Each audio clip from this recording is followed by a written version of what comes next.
ಶ್ರೀಗುರುಭ್ಯೋ ನಮಃ ಹರಿ ಓಂ.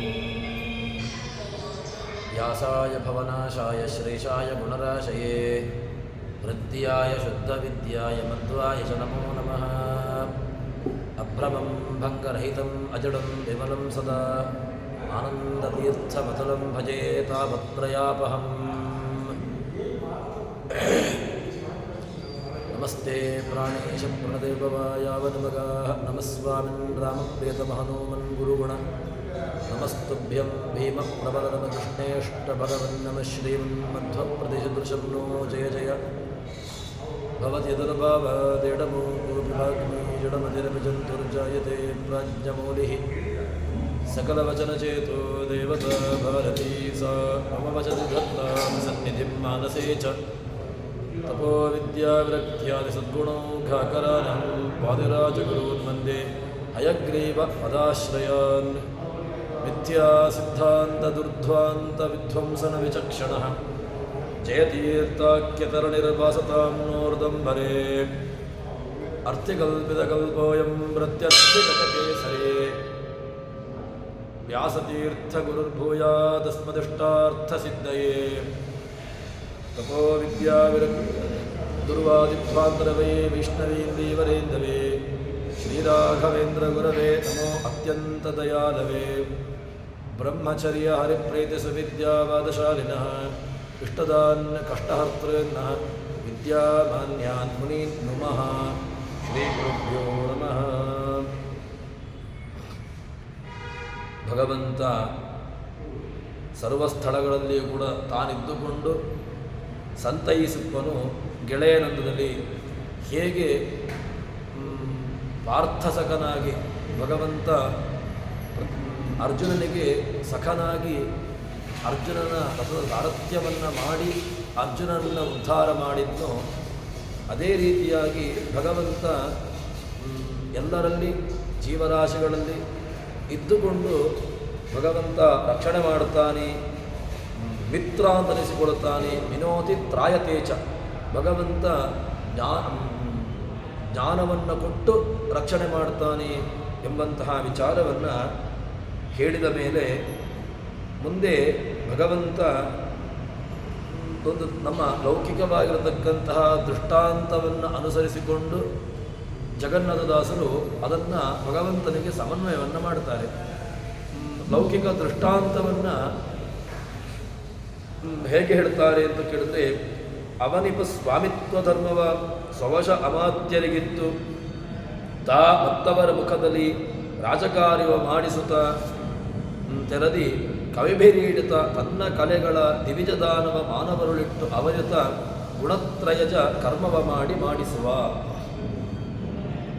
ಭಗವಂತ ಯಾವ ರೀತಿಯಾಗಿ ಕರ್ಮವನ್ನು ಮಾಡಿಸ್ತಾನೆ ಅಂತ ಕೇಳಿದ್ರೆ, ಹೇಗೆ ಒಂದು ರಾಜ, ಮುಖ್ಯನಾಗಿರತಕ್ಕಂತಹ ರಾಜ, ಒಂದು ದೇಶದ ಇಡೀ ಸಾಮ್ರಾಜ್ಯವನ್ನು ಆಳತಕ್ಕಂತಹ ರಾಜ ತನ್ನ ಅಧೀನರಾಗಿರತಕ್ಕಂತಹ ಸಾಮಂತ ರಾಜರನ್ನು ಯಾವ ರೀತಿಯಾಗಿ ತನ್ನ ಅಧೀನದಲ್ಲಿಟ್ಟುಕೊಂಡಿರ್ತಾನೋ ಅದೇ ರೀತಿಯಾಗಿ ಭಗವಂತ ಮುಖ್ಯನಾಗಿರತಕ್ಕಂಥವನು.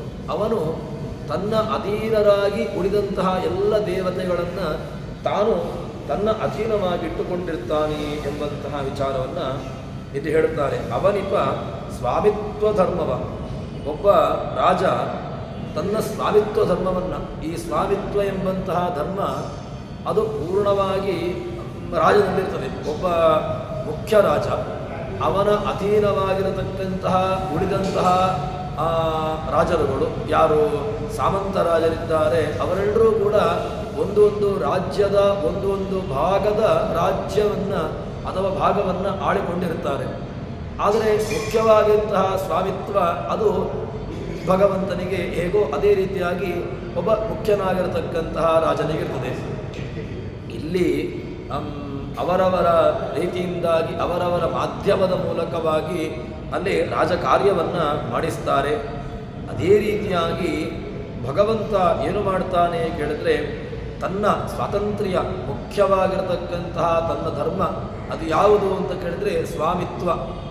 ಇಡೀ ಸ್ವಾತಂತ್ರ್ಯ ಎಂಬಂತಹ ಧರ್ಮವನ್ನು ದೇವತೆಗಳಲ್ಲಿ ಸ್ವಲ್ಪ ಭಾಗ, ಉಳಿದಂತಹದ್ದನ್ನು ದೈತ್ಯರಿಗೆ, ಮಾನವರಲ್ಲಿ, ಅವರಲ್ಲಿ ಇಟ್ಟು ಏನು ಮಾಡ್ತಾನೆ, ಗುಣತ್ರಯಗಳಿಂದ, ಸತ್ವ ರಜೋ ತಮೋ ಗುಣಗಳಿಂದ ಬಾಧಿಸಲ್ಪಟ್ಟು ಅವರು ಕರ್ಮವನ್ನು ಮಾಡ್ತಾರೆ. ಸತ್ವಗುಣ ಇರ್ತದೆ ಕೆಲವರಲ್ಲಿ, ಇನ್ನು ಕೆಲವರಲ್ಲಿ ರಜೋಗುಣ, ಇನ್ನು ಕೆಲವರಲ್ಲಿ ತಮೋಗುಣ, ಹೀಗೆ ಬೇರೆ ಬೇರೆ ರೀತಿಯಾಗಿರತಕ್ಕಂತಹ ಒಂದು ವ್ಯವಸ್ಥೆಗೆ ಒಳಪಟ್ಟು ಅವರು ಕರ್ಮವನ್ನು ಮಾಡಿದ್ದಾರೆ ಎಂಬುದಾಗಿ ಹೇಳ್ತಾರೆ. ಗುಣತ್ರಯಜ ದಿವಿಜ ದಾನವ ಮಾನವರೊಟ್ಟು ಅವಿರತ ಗುಣತ್ರಯಜ, ಗುಣತ್ರಯಗಳಿಂದ ಬಾಧಿಸಲ್ಪಡುವವರು ಯಾರು? ಈ ದೇವತೆಗಳು ಆಗಬಹುದು, ದೈತ್ಯರು ಆಗಬಹುದು, ಮಾನವರು ಆಗಬಹುದು. ಅದರಲ್ಲಿ ತುಂಬ ಬಾಧಿಸಲ್ಪಡುವವರು ಮಾನವರು ಅಂತ ಹೇಳ್ತಾರೆ. ಅಂತಹ ಗುಣತ್ರಯಗಳಿಗೆ ಬಾಧಿಸಲ್ಪಟ್ಟು, ಗುಣತ್ರಯದಲ್ಲಿ ಬಾಧಿಸಲ್ಪಟ್ಟು ಅವರು ಕರ್ಮವನ್ನು ಮಾಡುತ್ತಾನೆ ಎಂಬುದಾಗಿ ಹೇಳ್ತಾರೆ. ಆದ್ದರಿಂದ ಕರ್ಮವನ್ನು ಅದು ಮಾಡುವುದು ಯಾರು ಅಂತ ಕೇಳಿದ್ರೆ ದೇವತೆಗಳು, ದೈತ್ಯರು, ಮಾನವರು ಎಲ್ಲರೂ ಕೂಡ ಕರ್ಮವನ್ನು ಮಾಡ್ತಾರೆ. ಕರ್ಮ ಮಾಡಿಸೋದು ಯಾರು ಕೇಳಿದ್ರೆ ಅದು ಭಗವಂತ ಆ ಕರ್ಮವನ್ನು ಮಾಡಿಸ್ತಾನೆ ಎಂಬಂತಹ ವಿಚಾರವನ್ನು ಜಗನ್ನಾಥದಾಸರು ಹೇಳ್ತಾರೆ. ಕವಿಭಿರೀಡಿತ, ನಮಗೆ ಗೋಪಿಗೀತ ಕೊಡುವಂತಹ ಶಬ್ದ ಕವಿಭಿರೀಡಿತಂ ಕಲ್ಮಶಾಪಹಂ ಅಂತ, ಕವಿಭಿ ಈಢ್ಯಂ, ಈಢ್ಯ ಭಗವಂತನನ್ನು ಈಢ್ಯ ಅಂತ ಕರೀತಾರೆ. ಭಗವಂತ ಯಾಕೆ ಈಢ್ಯ ಕೇಳಿದರೆ ಸ್ತುತ್ಯ, ಈಢ ಸ್ತುತವು ಅಂತ. ಆ ಸ್ತುತ್ಯ ಯಾಕೆ ಸ್ತುತ್ಯ ಕೇಳಿದ್ರೆ ಭಗವಂತ ಎಲ್ಲರಿಂದಲೂ ಕೂಡ ಸ್ತುತ್ಯನಾಗಿರತಕ್ಕಂಥವನು. ಕವಿಭಿ, ಜ್ಞಾನಿಗಳಿಂದ ಸ್ತುತ್ಯ. ಕವಿ ಶಬ್ದಕ್ಕೆ ಭಾರ್ಗವ ಭೂಷಣ ಕವಿ, ಅವನು ಕವಿ. ಯಾಕೆ ಅಂತ ಕೇಳಿದ್ರೆ ಜ್ಞಾನಿಗಳು ಯಾರಿದ್ದಾರೆ, ಜ್ಞಾನಿಗಳು ಸ್ತೋತ್ರ ಮಾಡುವುದು ಯಾರನ್ನ ಕೇಳಿದ್ರೆ ವಿಷೇತ್ವರ್ಜೇತ್ವ ಅಂತ ಹೇಳಿಕೊಂಡು ಅವನನ್ನು ಸ್ತುತ್ಯ ಎಂಬುದಕ್ಕೆ ಭಗವಂತನ ಬೇರೆ ಬೇರೆ ಸಾಕಷ್ಟು ಪ್ರಮಾಣಗಳು ನಮಗೆ ಲಭಿಸ್ತವೆ. ಅಂತಹ ಭಗವಂತ ಸ್ತುತ್ಯ ಎಂಬುದನ್ನು ಹೇಳ್ತಾರೆ. ಕವಿಭಿರೀಡಿತಂ ಕಲ್ಮಶಾಪಹಂ, ಅಂತಹ ಸ್ತುತ್ಯನಾಗಿರತಕ್ಕಂತಹ ಎಲ್ಲ ಜ್ಞಾನಿಗಳಿಂದ, ಸಾಮಾನ್ಯರಿಂದ ಸ್ತುತ್ಯ ಅಲ್ಲ, ಎಲ್ಲ ಜ್ಞಾನಿಗಳಿಂದ, ಜ್ಞಾನಿ ವರೇಣ್ಯರಿಂದ ಸ್ತುತ್ಯನಾಗಿರತಕ್ಕಂಥವನು ಎಂಬಂತಹ ವಿಚಾರವನ್ನು ಹೇಳ್ತಾರೆ. ಇಲ್ಲಿ ಅವನಿಪ ಸ್ವಾಮಿತ್ವ ಧರ್ಮವ ಸ್ವವಶ ಅಮಾತ್ಯರಿಗಿತ್ತು. ಹೇಗೆ ಸ್ವಾಮಿತ್ವ ಧರ್ಮವನ್ನು ತನ್ನ ವಶರಾಗಿರತಕ್ಕಂತಹ ಅಮಾತ್ಯರು, ಮಂತ್ರಿಗಳು ಯಾರೆಲ್ಲ ಇದ್ದಾರೆ ಅವರಿಗೆ ಕಿಂಚಿತ್ ಸ್ವಾಮಿತ್ವವನ್ನು ನೀಡಿ ಅವರ ಕೈಯಿಂದ ಕೆಲವೊಂದಷ್ಟು ಕರ್ಮವನ್ನು, ಕೆಲಸವನ್ನು ರಾಜ ಮಾಡಿಸ್ತಾನೆ. ವಾಸ್ತವಿಕವಾಗಿ ಇದು ಹೇಗೆ ಅಂತ ಕೇಳಿದ್ರೆ, ಒಬ್ಬ ರಾಜ ಅವನು ಒಂದು ದೇಶದ ಮೇಲೆ ಅಥವಾ ಒಂದು ರಾಜ್ಯದ ಮೇಲೆ ಅವನು ಯುದ್ಧವನ್ನು ಮಾಡಿದ ಅಂತ ಹೇಳಿದಾಗ ಯುದ್ಧಕ್ಕೆ ರಾಜನೇ ಹೋಗಬೇಕು ಅಂತಿಲ್ಲ. ಮತ್ತು ಹೋದಾಗ ಹೋಗುವಂತಹದ್ದು ಸೈನಿಕರು ಅಥವಾ ಸೈನ್ಯವೋ ಹೋಗುವಂತಹದ್ದು. ಅದರಿಂದ ಆ ಗೆದ್ದಿರುವಿಕೆ, ಗೆದ್ದಂತಹ ಸಂಭ್ರಮ ಅದು ರಾಜನಿಗಾಗ್ತದೆ. ಅದೇ ರೀತಿಯಾಗಿ ಭಗವಂತ ದೇವತಾ ಕಕ್ಷೆಯಲ್ಲಿ ದೇವತೆಗಳಿಂದ ಭಗವಂತ ಏನು ಮಾಡ್ತಾನೆ ಕೇಳಿದ್ರೆ ಅವರಿಂದ ತನ್ನ ಕಾರ್ಯವನ್ನು ಮಾಡಿಸ್ತಾನೆ. ಭಗವಂತ ಆ ದೇವತೆಗಳಿಂದ ಕಾರ್ಯವನ್ನು ಮಾಡಿಸಿ ಮತ್ತೇನು ಮಾಡ್ತಾನೆ ಕೇಳಿದರೆ ಅವರಿಗೆ ಅನುಗ್ರಹವಾಗುವಂತೆ ಭಗವಂತ ಮಾಡ್ತಾನೆ ಅಂತ ಹೇಳ್ತಾರೆ. ಅದರಿಂದ ಈ ರಾಜಕಾರ್ಯವನ್ನು ರಾಜ ಹೇಗೆ ಮಾಡ್ತಾನೋ ಅದೇ ರೀತಿಯಾಗಿ ಭಗವಂತನೂ ಕೂಡ ದೇವತೆಗಳಿಂದಾಗಿ ತನ್ನ ಧರ್ಮವನ್ನು, ಯಾವುದೋ ಒಂದು ಕಿಂಚಿತ್ ಧರ್ಮವನ್ನು ಒಂದಷ್ಟು ಸ್ವಾತಂತ್ರ್ಯ ಎಂಬಂತಹ ಧರ್ಮವನ್ನು ನೀಡಿ ಅವರಿಂದಾಗಿ ಆ ಕರ್ಮವನ್ನು ಮಾಡಿಸ್ತಾನೆ ಎಂಬುದಾಗಿ ಹೇಳ್ತಾರೆ. ಹೀಗೆ ದೇವತೆಗಳಲ್ಲಿ, ದಾನವರಲ್ಲಿ, ಮನುಷ್ಯರಲ್ಲಿ ಎಲ್ಲರಲ್ಲಿಯೂ ಕೂಡ ಭಗವಂತ ಇದನ್ನು ಇರಿಸಿ, ಯಾವ ಒಂದು ಸ್ವಾತಂತ್ರ್ಯ ಧರ್ಮವನ್ನು ಇರಿಸಿ ಅವರ ಕೈಯಿಂದ ಆ ಧರ್ಮವನ್ನು, ಕರ್ಮವನ್ನು ಮಾಡಿಸ್ತಾನೆ. ಇಲ್ಲಿ ಇನ್ನೊಂದು ಏನು ಅಂತ ಕೇಳಿದ್ರೆ, ಯೋಗ್ಯತೆ ಎಂಬುದು ಅತೀ ಮುಖ್ಯವಾಗಿ ನಾವು ನೋಡಬೇಕು. ಯಾಕೆ ಅಂತ ಕೇಳಿದ್ರೆ ಯೋಗ್ಯತೆ ಎಂಬುದು ಭಿನ್ನ ಭಿನ್ನ ಭಿನ್ನಾಶ್ಚ ಭಿನ್ನ ಧರ್ಮಾಶ್ಚ ಪದಾರ್ಥ ನಿಖಿಲ ಅಪಿ ಅಂತ ಇದು ಆಚಾರ್ಯ ಮಧ್ವರು ನಮಗೆ ಕೊಟ್ಟಿರತಕ್ಕಂತಹದ್ದು.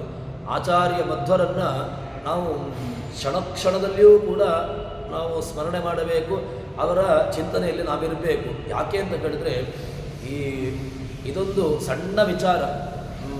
ಏನು ಭಿನ್ನಾಶ್ಚ ಭಿನ್ನ ಧರ್ಮಾಶ್ಚ ಪದಾರ್ಥ ನಿಖಿಲಾಪಿ, ಭಿನ್ನ ಭಿನ್ನ ಧರ್ಮಗಳುಳ್ಳಂಥದ್ದು ಎಲ್ಲವೂ ಕೂಡ ಬೇರೆ ಬೇರೆ ಭಿನ್ನ ಎಂಬಂತಹದ್ದು. ಈ ಬೇರೆ ಬೇರೆ ಯೋಗ್ಯತೆಯಲ್ಲಿರತಕ್ಕಂತಹ ಜೀವರಾಶಿಗಳಲ್ಲಿ ಇದ್ದುಕೊಂಡು ಅವರವರ ಯೋಗ್ಯತಾನುಸಾರವಾಗಿ ಕರ್ಮವು ಎಲ್ಲ ಕಡೆಗಳಲ್ಲೂ ಒಂದೇ ಕರ್ಮ ಆಗುವುದಲ್ಲ.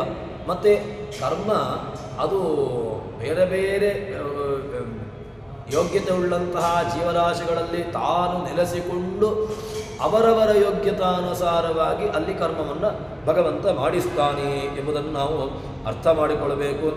ಹೀಗೆ ಇಲ್ಲಿ ಒಳ್ಳೆಯ ದೃಷ್ಟಾಂತ ಏನು ಅಂತ ಕೇಳಿದರೆ, ಒಂದು ಲೌಕಿಕವಾಗಿರತಕ್ಕಂತಹ ದೃಷ್ಟಾಂತವನ್ನು ನೋಡೋದು ಅಂತಾದರೆ, ಒಂದು ವಿದ್ಯುತ್ ಶಕ್ತಿಯನ್ನು ಬೆಳಕನ್ನು ಕೊಡುವಂತಹ ಒಂದು ಬಲ್ಬ್ ಅದು ಏನು ಮಾಡ್ತದೆ ಕೇಳಿದರೆ, ಅದಕ್ಕೆ ಎಲ್ಲದಕ್ಕೂ ಕೂಡ ಒಂದೇ ರೀತಿಯಾಗಿರತಕ್ಕಂತಹ ವಿದ್ಯುತ್ತನ್ನು ಅದರಲ್ಲಿ ಬಿಡೋದಲ್ಲ. ಮತ್ತು ಅದರ ಯೋಗ್ಯತಾನುಸಾರವಾಗಿ ಅದರಲ್ಲಿ ನಾವು ವೋಲ್ಟೇಜನ್ನು ಇಡುವಂತಹದ್ದು. ವಿಪರೀತವಾಗಿರತಕ್ಕಂತಹ ವೋಲ್ಟೇಜ್ ಅದರಲ್ಲಿ ಪ್ರವಹಿಸಿತು ಅಂತಾದರೆ ಅದರಲ್ಲಿ ಏನು ಒಳಗಿರತಕ್ಕಂತಹ ಒಂದಷ್ಟು ವ್ಯವಸ್ಥೆಗಳು ಅದು ಸುಟ್ಟು ಹೋಗುವಂತಹದ್ದು. ಅದೇ ರೀತಿಯಾಗಿ ಯಾವುದರಲ್ಲಿ ಎಷ್ಟು ಪ್ರಮಾಣದಿಂದಾಗಿ ಯಾವ ವಸ್ತುಗಳಲ್ಲಿ ಎಷ್ಟು ರೀತಿಯಾಗಿರತಕ್ಕಂತಹ ಯೋಗ್ಯತೆ ಇದೆಯೋ ಅದೇ ಯೋಗ್ಯತಾನುಸಾರವಾಗಿ ಭಗವಂತ ಅಲ್ಲಿದ್ದುಕೊಂಡು ಕರ್ಮವನ್ನು ಮಾಡಿಸ್ತಾನೆ ಎಂಬುದಾಗಿ ಹೇಳ್ತಾರೆ. ಈ ಥರನಾಗಿ ಭಗವಂತನ ಒಂದಷ್ಟು ಉಪಕರಣಗಳು, ವಿದ್ಯುತ್ತನ್ನು ಕೊಡತಕ್ಕಂತಹ ಉಪಕರಣಗಳು ಅದು ಬೇರೆ ಬೇರೆ ಬೇರೆ ಬೇರೆ ರೀತಿಯಾಗಿದೆ. ಅದರಲ್ಲಿ ಭಗವಂತ ಒಂದೇ ಸಾಮರ್ಥ್ಯದ ವಿದ್ಯುತ್ ಶಕ್ತಿಯನ್ನು ಕೊಡುವುದಲ್ಲ, ಅದರ ಯೋಗ್ಯತಾನುಸಾರವಾಗಿ ಅದರಲ್ಲಿ ವಿದ್ಯುತ್ತು ಪ್ರವಹಿಸುವಂತಹದ್ದು. ತನ್ಮೂಲಕವಾಗಿ ಅದು ನಮಗೆ ಬೆಳಕನ್ನು ಅಥವಾ ಯಾವುದು ಕೊಡುವಂತಹದ್ದು ಎಂಬುದನ್ನು ಅರ್ಥೈಸಿಕೊಳ್ತೇವೆಯೋ ಅದೇ ರೀತಿಯಾಗಿ ಭಗವಂತನೂ ಕೂಡ ಅವರವರ ಯೋಗ್ಯತಾನುಸಾರವಾಗಿ ಬೇರೆ ಬೇರೆ ರಾಶಿಯ ಜೀವರಾಶಿಗಳಲ್ಲಿ ಇದ್ದುಕೊಂಡು ಕರ್ಮವನ್ನು ಕಾರ್ಯಗಳನ್ನು ಮಾಡಿಸ್ತಾನೆ ಅಂತ ಹೇಳ್ತಾರೆ. ಇದಕ್ಕೆ ಭಾಗವತ ತಾತ್ಪರ್ಯ ನಮಗೆ ಒಳ್ಳೆಯ ಸ್ಫುಟವಾಗಿರತಕ್ಕಂತಹ ಪ್ರಮಾಣವನ್ನು ಹೇಳ್ತಾರೆ. ನಿಯಂತ್ರತ್ವೇನ ಸರ್ವತ್ರ ತಿಷ್ಠನ್ ಜೀವೇಶು ಸರ್ವದಾ ತತ್ತತ್ ಕಾರ್ಯಕರ್ತೋ ಶಕ್ತಿ ಸ್ವತಂತ್ರ್ಯಂ ಹಿ ಪರಂ ಸ್ಮೃತಂ ಕರ್ತ ಕಾರಯಿತ ವಿಷ್ಣುರು ಭೋಕ್ತ ಭೋಜಯಿತ ತತ ಶಿಕ್ಷಕ ಶಿಕ್ಷಣೀಯಶ್ಚ ಸೃಜ್ಯ ಸೃಷ್ಟ ಸ ಏವ ತತ್.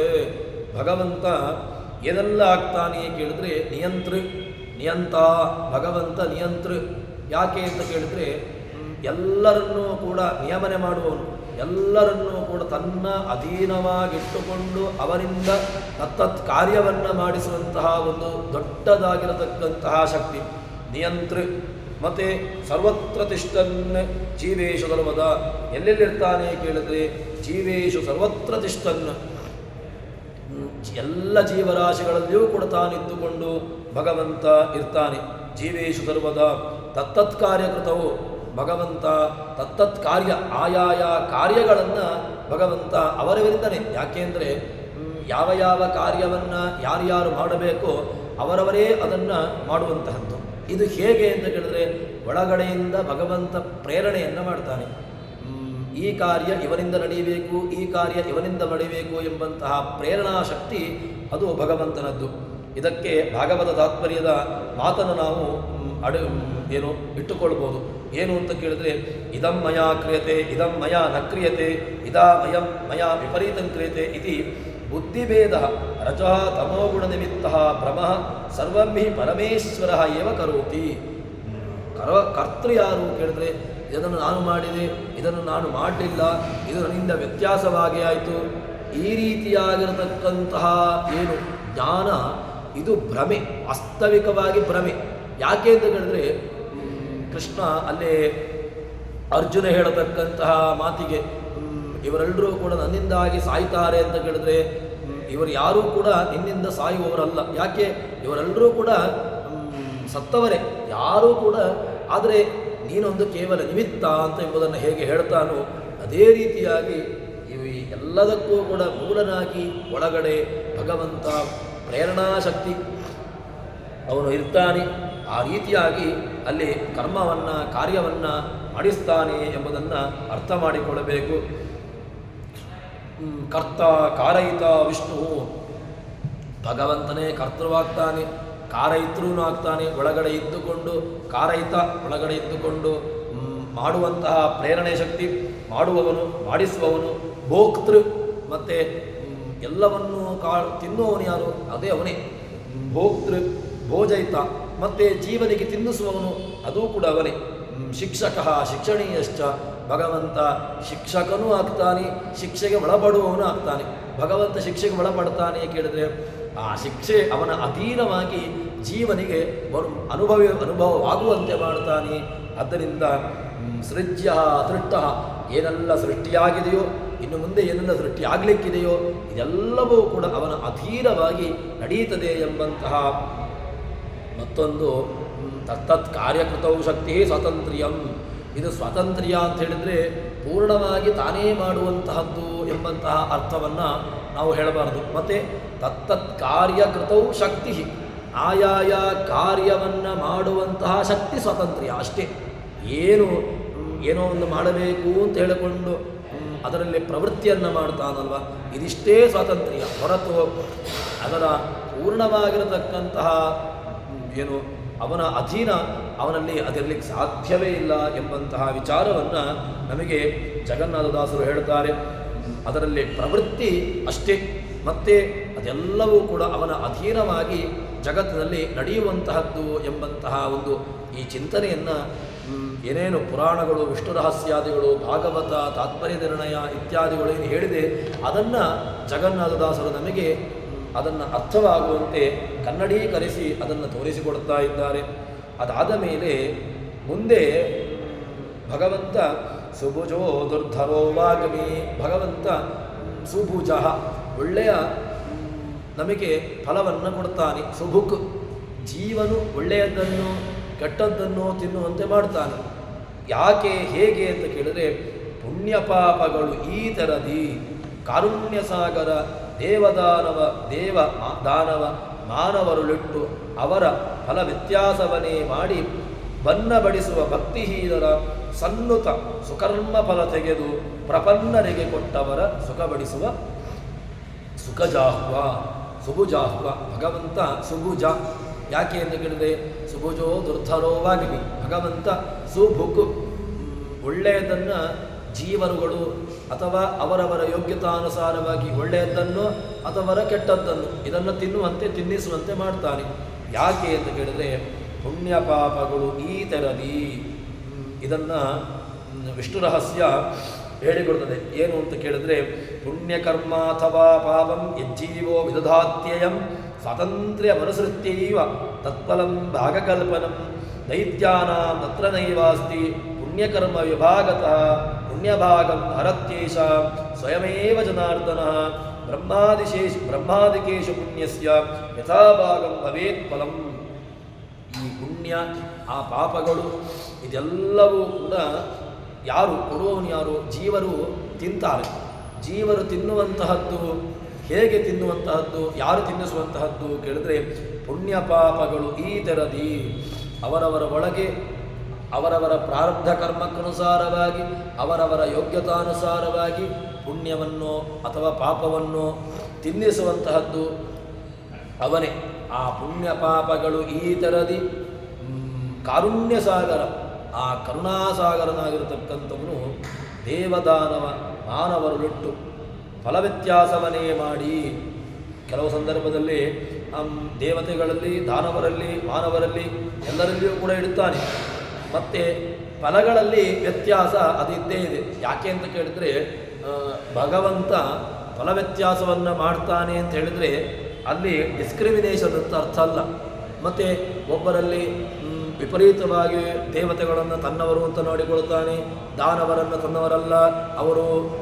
ಅದು ವಿಚಾರಗಳು ಅವರವರ ಯೋಗ್ಯತೆ, ಸ್ವರೂಪ ಯೋಗ್ಯತೆ ಏನಿದೆಯೋ ಅದನ್ನು ಅವರು ತಿನ್ನುವಂತೆ ಮಾಡ್ತಾರೆ. ಹೊರತು ಭಗವಂತ ಹೊಸತ್ತಾಗಿ ಏನು ಕೊಡೋದಲ್ಲ, ಅವನ ಯೋಗ್ಯತೆ ಏನಿದೆ ಅದನ್ನು ಅವರು ಸ್ವೀಕಾರ ಮಾಡುವಂತೆ ನೋಡುವಂತಹದ್ದು. ಈ ಫಲವ್ಯತ್ಯಾಸ ಯಾಕಾಯಿತು ಅಂತ ಕೇಳಿದರೆ, ಭಗವಂತ ಅಲ್ಲಿ ಆ ಪುಣ್ಯವನ್ನು ಪಾಪವನ್ನು ಈ ರೀತಿಯಾದಂಥದ್ದನ್ನು ಅವರು ಅನುಭವಿಸುವಂತೆ ಮಾಡುವಂತಹದ್ದು. ಅವರಲ್ಲಿಟ್ಟು ಫಲವ್ಯತ್ಯಾಸ ಕೆಲವು ಸಂದರ್ಭದಲ್ಲಿ ದೇವತೆಗಳ ಪುಣ್ಯ ಒಳ್ಳೆದಿತ್ತು, ದೇವತೆಗಳ ಅವರ ಪ್ರಾರಬ್ಧ ಏನೋ ಇತ್ತು, ಅವರಲ್ಲಿ ಆ ತಿನ್ನುವಂತಹದ್ದನ್ನು ಅವರ ಪ್ರಾರಬ್ಧ ಕರ್ಮಕ್ಕನುಸಾರವಾಗಿ ತಿಂತಾರೆ. ಮತ್ತು ಅವರು ಮಾಡಿದಂತಹ ಒಂದು ಯಾವುದೋ ಸಂದರ್ಭದಲ್ಲಿ ಮಾಡಿದಂತಹ ಕೆಟ್ಟ ಕರ್ಮದ ಫಲ ಬೇಕಲ್ವ, ಆ ಫಲವನ್ನು ಅದು ಫಲ ಇಲ್ಲ ಅಂತ ಆಗೋದಿಲ್ಲ. ಅವರ ಕೆಟ್ಟ ಕರ್ಮದ ಫಲ ಅದನ್ನು ನಾಶ ಮಾಡುವುದಿಲ್ಲ. ಅದನ್ನು ಏನು ಮಾಡ್ತಾನೆ ಕೇಳಿದರೆ ಭಗವಂತ ಅದನ್ನು ದೈತ್ಯರಿಗೆ ಹಂಚಿಬಿಡ್ತಾನೆ. ಆ ಕೆಟ್ಟ ಕರ್ಮದ ಫಲವನ್ನು ಭಗವಂತ ದೇವತೆಗಳಿಗೆ ಕೊಡದೆ ದೈತ್ಯರಿಗೆ ಕೊಟ್ಟು ಬಿಡ್ತಾನೆ. ಅದರಿಂದ ಫಲ ವ್ಯತ್ಯಾಸವನ್ನೇ ಮಾಡಿ ಈ ಫಲ ವ್ಯತ್ಯಾಸ ಅದು ನಡೀತದೆ. ತಾರತಮ್ಯ ಒಳ್ಳೆಯದ್ದಾಗಿರತಕ್ಕಂತಹ ಬ್ರಹ್ಮಾದಿ ಜೀವರಾಶಿಗಳ ಯೋಗ್ಯತೆ ತೊಡೆದು ಅವರು ಒಳ್ಳೆಯ ಕರ್ಮವನ್ನು ಮಾಡಿ ಒಳ್ಳೆಯ ರೀತಿಯಾದಂತಹ ಫಲವನ್ನು ತಾವು ಸ್ವೀಕಾರ ಮಾಡುತ್ತಾರೆ. ಅವರು ಆ ಪುಣ್ಯದ ಫಲವನ್ನು ಅವರು ತಿಂತಾರೆ. ಇದರಲ್ಲಿ ಆ ಫಲ ವ್ಯತ್ಯಾಸವನ್ನು ಭಗವಂತ ಮಾಡಿಸಿ ಬಣ್ಣಬಡಿಸುವ ಅದನ್ನು ಅವರಿಗೆ ಕೊಡ್ತಾನೆ. ಯೋಗ್ಯತೆಗೆ ತಕ್ಕಂತೆ ವ್ಯತ್ಯಾಸಗೊಳಿಸಲು ಅಂತ ಹೇಳಿದರೆ ಪೂರ್ಣವಾಗಿರತಕ್ಕಂತಹ ವ್ಯತ್ಯಾಸ ಅಲ್ಲ, ಅವರವರ ಯೋಗ್ಯತಾನುಸಾರವಾಗಿ ಅವರಿಗೆ ಅದನ್ನು ಕೊಡ್ತಾನೆ. ಮತ್ತು ಭಕ್ತಿಹೀನರ, ಯಾರಿಗೆ ಭಕ್ತಿ ಇಲ್ಲ, ಯಾರು ಭಕ್ತಿ ರಹಿತರಾಗಿದ್ದಾರೆ ಅವರದ್ದು ಏನು ಮಾಡ್ತಾನೆ, ಅವರಿಗೆಲ್ಲವನ್ನು ಭಕ್ತಿಹೀನರ ಸನ್ನುತ ಭಕ್ತಿ ಧರ್ಮೋ ಭವತ್ಯ ಧರ್ಮೋಪಿ ಕೃತೋ ಭಕ್ತೈ ಸ್ತವಾಚ್ಯುತ ಪಾಪಂ ಭವತಿ ಧರ್ಮೋಪಿ ಯೋನು ಭಕ್ತೈ ಕೃತೋ ಹರೇ. ಇದು ಮಹಾಭಾರತ ತಾತ್ಪರ್ಯ ನಿರ್ಣಯದ ಮಾತು. ಇದನ್ನು ಆಚಾರ್ಯ ಮಧ್ವರು ಇದೇ ಕೊಟೇಶನ್ನ ನಮಗೆ ಸದಾಚಾರ ಸ್ಮೃತಿಯಲ್ಲಿಯೂ ಕೂಡ ಇದನ್ನು ಹೇಳ್ತಾರೆ. ಧರ್ಮೋ ಭವತ್ಯ ಧರ್ಮೋಪಿ ಯೋನ ಭಕ್ತೈ ಕೃತೋ ಹರೇ ಪಾಪಂ ಭವತಿ ಧರ್ಮೋಪಿ ಯೋನ ಭಕ್ತಿ ಕೃತೋ ಇದು ಧರ್ಮೋ ಭವತಿ ಅಧರ್ಮೋಪಿ. ಒಂದು ವೇಳೆ ಒಳ್ಳೆಯ ಧಾರ್ಮಿಕನಾಗಿರತಕ್ಕಂಥವನು, ಧರ್ಮಜ್ಞನಾಗಿರತಕ್ಕಂಥವನು, ಅವನು ಕೃತೋ ಭಕ್ತಿ ಸ್ತವಾಚ್ಯುತ, ಅವನಿಗೆ ದೇವರಲ್ಲಿ ವಿಪರೀತ ಒಳ್ಳೆಯ ಸಾತ್ವಿಕವಾದಂತಹ ಭಕ್ತಿ, ಸುಮ್ಮನೆ ಡಾಂಭಿಕವಾದಂತಹ ಭಕ್ತಿಯನ್ನು ಇಟ್ಟುಕೊಳ್ಳೋದಲ್ಲ. ಧರ್ಮೋ ಭವತ್ಯಧರ್ಮೋಪಿ ಕೃತೋ ಭಕ್ತಿ ಸ್ತವಾಚ್ಯುತ, ಅವನು ದೇವರಲ್ಲಿ ನಿರ್ವ್ಯಾಜವಾದಂತಹ ನಿಶ್ಚಲವಾದಂತಹ ಭಕ್ತಿಯನ್ನು ಮಾಡಿದ ಅಂತ ಹೇಳಿದರೆ ಅದು ತವಾಚ್ಯುತ, ಅದು ಒಳ್ಳೆಯ ಸಾತ್ವಿಕವಾದಂತಹ ಒಂದು ಭಕ್ತಿ ಅಂತ ಅನಿಸಿಕೊಳ್ಳುತ್ತದೆ. ಇನ್ನು ಪಾಪಂಭವತಿ ಧರ್ಮೋಪಿ, ಒಬ್ಬ ಅವನಿಗೆ ಭಕ್ತಿಯೇ ಇಲ್ಲ, ಭಗವಂತನಲ್ಲಿ ಭಕ್ತಿ ಎಂಬುದು ಕಿಂಚಿತ್ತೂ ಇಲ್ಲ, ಅವನು ಧರ್ಮ ಮಾರ್ಗವನ್ನು ಅನುಸರ ಮಾಡಿದ ಅಂತ ಹೇಳಿದರೂ ಕೂಡ ಅದಕ್ಕೆ ಏನೂ ಪ್ರಯೋಜನ ಇಲ್ಲ. ಅದರಿಂದ ಅವನಿಗೆ ಬೇರೆಯದ್ದಾಗಿರತಕ್ಕಂತಹ ದುರ್ನಿಮಿತ್ತಗಳೇ ಆಗುವಂತಹದ್ದಿದೆ. ಅದಕ್ಕೋಸ್ಕರ ನಾವು ಅತೀ ಮುಖ್ಯವಾಗಿ ಅವಶ್ಯವಾಗಿ ಗಮನಿಸಬೇಕಾದಂತಹದ್ದು ಯಾವುದು ಕೇಳಿದರೆ ಇದೆ, ಭಗವಂತನಲ್ಲಿ ನಿಷ್ಕಲ್ಮಶವಾಗಿರತಕ್ಕಂತಹ ಭಕ್ತಿ. ಎಲ್ಲ ಭಕ್ತಿಯನ್ನು ಅನುಸರಣೆ ಮಾಡಿಕೊಂಡು ಅದನ್ನು ಚೆನ್ನಾಗಿ ಅನುಸಂಧಾನ ಮಾಡಿಕೊಂಡು ಯಾರು ಭಗವಂತನಲ್ಲಿ ಸ್ತೋತ್ರವನ್ನು ಅಥವಾ ಅನುಸಂಧಾನವನ್ನು ಇದೆಲ್ಲವನ್ನು ಕೂಡ ಮಾಡುತ್ತಾನೋ ಅವನು ಅನುಗ್ರಹಕ್ಕೆ ಕಾರಣ, ಅವನಿಗೆ ಅನುಗ್ರಹ ಎಂಬುದು ಬರ್ತದೆ. ಹಾಗಿದ್ದರೆ ನಾವು ಹೇಳುವಂತಹದ್ದುಂಟಲ್ವ, ಸ್ವವಿಹಿತ ವೃತ್ಯ ಭಗವದ್ ಆರಾಧನಮೇವ ಪರಮೋ ಧರ್ಮ ಅಂತ. ಯಾವುದು ಧರ್ಮ ಅಂತ ಕೇಳಿದ್ರೆ ಸ್ವವಿಹಿತ ವೃತ್ಯ ಭಗವದ್ ಆರಾಧನಮೇವ ಪರಮೋ ಧರ್ಮ. ಇದು ನಮಗೆ ಎಲ್ಲ ಕೊಟ್ಟಿರತಕ್ಕಂತಹದ್ದು ಆಚಾರ್ಯರ ಕೊಡುಗೆ. ಆಚಾರ್ಯರಲ್ಲದಿದ್ದರೆ ನಮಗೆ ಎಲ್ಲ ಒಂದು ಸಣ್ಣ ಸಣ್ಣ ಸಣ್ಣ ಮಾತುಗಳು ಧರ್ಮ ಅಂತ ಹೇಳಿದರೆ ಯಾವುದು ಧರ್ಮ, ಧರ್ಮ ಧರ್ಮ ಧರ್ಮ ಅಂತ ಹೇಳ್ತೇವೆ. ಯಾವುದು ಧರ್ಮ ಅಂತ ಕೇಳಿದರೆ ಸ್ವವಿಹಿತ ವೃತ್ಯ ಭಗವದ್ ಆರಾಧನಮೇವ ಪರಮೋ ಧರ್ಮ. ತನ್ನ ವಿಹಿತವಾಗಿರತಕ್ಕಂತಹ ವೃತ್ತಿ ಅದನ್ನು ಯಾವುದೇ ರೀತಿಯಾದಂತಹ ಡಾಂಭಿಕತನವಿಲ್ಲದೆ ಅದನ್ನು ನಿಷ್ಕಲ್ಮಶವಾಗಿ ನಿರ್ವ್ಯಾಜವಾಗಿ ಮಾಡಿದ ಅಂತ ಹೇಳಿದ್ರೆ ಅದೇ ಪರಮೋ ಧರ್ಮ. ಸ್ವವಿಹಿತ ವೃತ್ಯ ಭಕ್ತ್ಯಾ ಭಗವತ್. ಮತ್ತೆ ಹೇಗಿರಬೇಕು, ಭಕ್ತಿಯ ಭಗವದಾರಾಧನಮೇವ, ಭಕ್ತಿ ಎಂಬುದು ಬೇಕು. ಭಕ್ತಿಗೆ ಡೆಫಿನೇಷನ್ ಕೂಡ ಆಚಾರ್ಯ ಮಧ್ವರೇ ಅದೇ ತಾತ್ಪರ್ಯ ನಿರ್ಣಯದಲ್ಲಿ ನಮಗೆ ಕೊಟ್ಟಿದ್ದಾರೆ. ಎಲ್ಲ ವಿಚಾರವನ್ನು ನಾವು ಮನಸ್ಸಿಗೆ ತಂದುಕೊಂಡು ಇದನ್ನು ನಾವು ಜೀವನದಲ್ಲಿ ಅಳವಡಿಸಿಕೊಂಡು ಅದನ್ನು ಮಾಡಬೇಕು ಎಂಬುದಾಗಿ ಹೇಳ್ತಾರೆ. ಅದಕ್ಕೋಸ್ಕರ ಯಾರಲ್ಲಿ ಭಕ್ತಿ ಇಲ್ಲ, ಭಕ್ತಿಹೀನರ, ಅದನ್ನೇ ಹೇಳಿದಲ್ವ, ಧರ್ಮೋ ಭವತ್ಯ ಧರ್ಮೋಪಿ ತಥೋ ಭಕ್ತಿ ಸ್ತವಾಚಿತ. ಧಾರ್ಮಿಕನಾಗಿರತಕ್ಕಂಥವನು ಒಳ್ಳೆಯ ಅಧರ್ಮವನ್ನು ಮಾಡಿದ್ರೂ ಕೂಡ ಅದು ಧರ್ಮ ಅನ್ನಿಸಿಕೊಳ್ತದೆ. ಯಾಕೆ? ಭಗವಂತ ಅದನ್ನು ವಿಪರೀತ ಮಾಡ್ತಾನೆ, ವ್ಯತ್ಯಾಸ ಮಾಡ್ತಾನೆ, ಅವನಿಗೆ ಒಳ್ಳೆಯದ್ದಾಗಿರತಕ್ಕಂತಹ ಫಲವನ್ನೇ ಕೊಡ್ತಾನೆ. ಇಲ್ಲ, ಒಬ್ಬ ಭಗವಂತನಲ್ಲಿ ಭಕ್ತಿ ಇಲ್ಲ, ಭಗವಂತನಲ್ಲಿ ಸ್ನೇಹ ಇಲ್ಲ, ಭಗವಂತನ ಚಿಂತನೆ ಇಲ್ಲ, ಭಗವಂತನ ಗುಣಕರ್ಮಗಳು ಯಾವುದೂ ಇಲ್ಲದೆ ಅವನು ಧರ್ಮವನ್ನು ಮಾಡಿದ್ರೂ ಕೂಡ ಅದು ಅಧರ್ಮ ತಿಳಿಸಿಕೊಡ್ತದೆ. ಅವನು ಅಧರ್ಮದ ಫಲವನ್ನೇ ತಿಂತಾನೆ, ಅಧರ್ಮದ ಫಲವನ್ನೇ ತಿನ್ನಬೇಕಾಗ್ತದೆ. ಅದಕ್ಕೋಸ್ಕರ ಈ ಚಿಂತನೆಯನ್ನು ದೈತ್ಯಾನ ಪುತ್ರೈವಾಸ್ತಿ ಪುಣ್ಯಕರ್ಮ ವಿಭಾಗತಃ ಸ್ವತಂತ್ರ್ಯ ಮನೋತ್ರೈವ. ಭಗವಂತ ಏನು ಮಾಡುವಂತಹದ್ದು ಎಲ್ಲವನ್ನೂ ಕೂಡ ಅವರವರ ಯೋಗ್ಯತೆಗೆ ಅನುಸಾರವಾಗಿ ಭಗವಂತ ಅದನ್ನು ಕೊಡುವಂತಹದ್ದು. ಪುಣ್ಯಭಾಗಂ ಹರತ್ಯೇಷಾಂ ಸ್ವಯಮೇವ ಜನಾರ್ದನಃ ಬ್ರಹ್ಮಾದಿಕೇಶು ಪುಣ್ಯಸ್ಯ ಯಥಾಭಾಗಂ ಭವೇತ್ ಫಲಂ. ಭಗವಂತ ಬ್ರಹ್ಮಾದಿಗಳಿಗೆ ಅವರವರ ಪುಣ್ಯದ ಫಲವನ್ನು ಅವರವರಿಗೆ ಅದನ್ನು ನೀಡುತ್ತಾನೆ. ನಾವು ದೇವರನ್ನು, ಭಗವಂತನನ್ನು ಚಿಂತನೆ ಮಾಡೋದು ಯಾವ ರೀತಿಯಾಗಿ ಕೇಳಿದರೆ ಈ ಹಿನ್ನೆಲೆಯಲ್ಲಿ ನಮಗೆ ಇರದಿದ್ದರೆ ಈ ಎಲ್ಲ ಚಿಂತನೆಗಳು ಆಚಾರ್ಯರಲ್ಲ ಅಂತಾದರೆ ಯಾರೂ ಕೂಡ ಇದನ್ನು ನಮಗೆ ಹೇಳಿಕೊಟ್ಟವರಿಲ್ಲ. ಆ ಆಚಾರ್ಯರ ಹಿನ್ನೆಲೆಯಲ್ಲಿ, ಆಚಾರ್ಯರ ಮಾತಿನ ಹಿನ್ನೆಲೆಯಲ್ಲಿ ನಾವು ಎಲ್ಲ ಮಾತುಗಳನ್ನು ಚಿಂತನೆ ಮಾಡಿದಾಗ, ಅನುಸಂಧಾನ ಮಾಡಿದಾಗ ದಾಸರ ಮಾತುಗಳು ನಮಗೆ ಅರ್ಥವಾಗಲಿಕ್ಕೆ ಸಾಧ್ಯ. ಅದಕ್ಕೋಸ್ಕರ ಭಗವಂತನನ್ನು ಸ್ಮರಣೆ ಮಾಡುವ ಮೂಲಕವಾಗಿ, ಭಗವಂತನನ್ನು ಚಿಂತನೆ ಮಾಡುವ ಮೂಲಕವಾಗಿ ಎಲ್ಲ ಏನೆಲ್ಲ ಕರ್ಮವನ್ನು ಮಾಡ್ತಾನೋ ಆ ಕರ್ಮಗಳನ್ನು ತಾನು ಆಚರಣೆ ಮಾಡಬೇಕು ಎಂಬಂತಹ ಮಾತನ್ನು ಹೇಳ್ತಾರೆ. ಭಗವಂತನಿಗೆ ಕೊಟ್ಟಿರತಕ್ಕಂತಹ ಶಬ್ದ ಏನು ಕೇಳಿದ್ರೆ ಸನ್ನುತ ಅಂತ ಒಂದು ಶಬ್ದವನ್ನು ಇಲ್ಲಿ ದಾಸರು ಕೊಟ್ಟಿದ್ದಾರೆ. ಬನ್ನ ಬಡಿಸುವ ಭಕ್ತಿಹೀನರ ಸನ್ನುತ, ಸತ್ ನುತ ಅಂತ ಒಂದು 2 ಶಬ್ದಗಳಿದೆ. ಸತ್ ಶಬ್ದಕ್ಕೆ ಏನರ್ಥ ಅಂತ ಕೇಳಿದ್ರೆ, ಸತ್ ಶಬ್ದಕ್ಕೆ ಇರುವಿಕೆ ಅಂತ ಅರ್ಥ. ಸತ್ತ ಅಂದರೆ ಏನು? ಇರುವಿಕೆ. ಎಲ್ಲಿ ಯಾರು ಇದ್ದದ್ರಿಂದಾಗಿ ನಮ್ಮಲ್ಲಿ ಚೆನ್ನಾಗಿ ಇರುವಿಕೆ ಇದೆಯೋ ಅದು ಸತ್ ನುತ, ಅವರಿಂದ ನಮಿಸಲ್ಪಡುವವನು ಅಂತ ಅರ್ಥ. ಹಾಗಿದ್ರೆ ಸತ್ ಯಾರು? ಸತ್ ಅಂತ ಕೇಳಿದ್ರೆ ಸತ್ ಪ್ರಾಣದೇವರು, ಸತ್ ವಾಯುದೇವರು, ಸತ್ ಭೀಮಸೇನ ದೇವರು, ಸತ್ ಮಧ್ವರು. ಯಾಕೆ ಕೇಳಿದ್ರೆ ಸತ್ ಇಲ್ಲಿ ಯಾರು ಸತ್? ಒಳಗಡೆ ಪ್ರಾಣದೇವರಿದ್ದಾಗ ದೇಹದಲ್ಲಿ ಸತ್ವ ಇದೆ. ಹಾಗಿದ್ರೆ ಪ್ರಾಣದೇವರು ಹೊರಟು ಹೋದಾಗ ನಾವೇನು ಹೇಳ್ತೇವೆ ಕೇಳಿದ್ರೆ ಸತ್ತು ಹೋಯಿತು, ಅಂದರೆ ಸತ್ತು ಹೋಯಿತು ಅಂತ ನಾವು ಪ್ರಯೋಗವನ್ನು ಮಾಡ್ತೇವೆ. ಸತ್ತು ಹೋದರು, ಸತ್ತು ಹೋಯಿತು, ಈ ಎರಡೂ ಪ್ರಯೋಗವನ್ನು ನಾವು ಲೌಕಿಕವಾಗಿ ನೋಡ್ತೇವೆ. ಇಲ್ಲಿ ಸತ್ತು ಹೋಯಿತು ಅಂತ ಹೇಳಿದ್ರು ಕೂಡ, ಸತ್ತು ಹೋಯಿತು ಅಂತ ಹೇಳಿದ್ರು ಕೂಡ ಒಂದೇ ಅರ್ಥ. ಅಂದರೆ ಏನರ್ಥ ಅಂತ ಕೇಳಿದ್ರೆ, ಸತ್ ಅಂತ ಶಬ್ದಕ್ಕೆ ಯಾರು ಇದ್ದದ್ರಿಂದಾಗಿ ನಮ್ಮಲ್ಲಿ ಸತ್ವ ಇತ್ತೋ ಅದು ಸತ್. ಅಂದರೆ ಯಾರು ಸತ್ ಶಬ್ದಕ್ಕೆ? ಸತ್ಶಬ್ದವಾಚ್ಯನಾಗಿರತಕ್ಕಂಥವರು ಪ್ರಾಣದೇವರು, ಸತ್ಶಬ್ದವಾಚ್ಯನಾಗಿರತಕ್ಕಂಥವರು ಮಧ್ವರು. ಅಂತಹ ಸತ್ಶಬ್ದವಾಚ್ಯರಾಗಿರತಕ್ಕಂತಹ ಸತ್ ನುತ, ಅಂತಹ ಪ್ರಾಣದೇವರಿಂದ ನಮಿಸಲ್ಪಡುವವರು ಸತ್ ಅಂತ ಶಬ್ದಕ್ಕೆ. ಹಾಗಿದ್ರೆ ಏನರ್ಥ ಅಂತ ಕೇಳಿದ್ರೆ, ಸಚ್ಶಬ್ದವಾಚ್ಯರಾಗಿರತಕ್ಕಂತಹ ಪ್ರಾಣದೇವರಿಂದಲೂ ಕೂಡ ನಮಿಸಲಿಕ್ಕೆ ಯೋಗ್ಯರಾಗಿರ್ತಕ್ಕಂಥವರು. ಸದಿತಿ ಪ್ರಾಣ ತಥೋ ವೈ ಸದಜಾಯತ. ಸತ್ ಅಂತ ಹೇಳಿದಾಗ ಏನರ್ಥವನ್ನು ಹೇಳ್ತೇವೆ? ಸತ್ ಶಬ್ದಕ್ಕೆ ಪ್ರಾಣ ಅಂತ ಅರ್ಥ. ಹಾಗಿದ್ರೆ ಸತ್ಶಬ್ದದಿಂದ ವಾಚ್ಯರಾಗಿರತಕ್ಕಂತಹ ಪ್ರಾಣನಿಂದ ನಮಿಸಲಿಕ್ಕೆ ಯೋಗ್ಯರಾಗಿರತಕ್ಕಂಥವರು ಸನ್ನುತ. ಇಂತಹ ಪ್ರಾಣದೇವರಿಂದ ನಮಿಸಲು ಯೋಗ್ಯರಾಗಿರ್ತಕ್ಕಂಥವರು ಎಲ್ಲ ಜೀವರಾಶಿಗಳಲ್ಲಿದ್ದುಕೊಂಡು ವೇದಮಂತ್ರಗಳಿಂದ ಹಂಸ ಸೋಹಂ ಸ್ವಾಹ, ಹಂಸ ಅಂತ ಹೇಳಿಕೊಂಡು